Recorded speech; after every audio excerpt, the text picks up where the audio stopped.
Hivi Yesu angekuwa ndo mimi hapa. Niko hapa. Si ndio? Yesu angekwambia pokea gari. Eti ni watu wa Bwana. Haleluya. Amen. Na kuuliza Yesu angesemaje?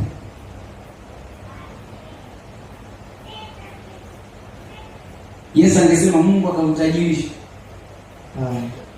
Angesema hivi? Hapana. Angesemaje? Angesema mimi ndiye gari ninayotafuta.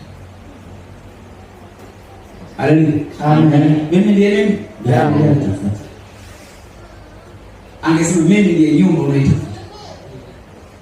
Mimi ndiye kazi unayotafuta. Kumbe Yesu ndiyo jawabu la hayo mambo unayohangaikia wewe. Amen. Haleluya. Amina. Utoto ule wa mtu kuhangaika na mavitu, wanatakiwa watu waone ndani wa uwanja. Amina. Usihangaike na vitu, hangaika na huyu Yesu, kanae vizuri.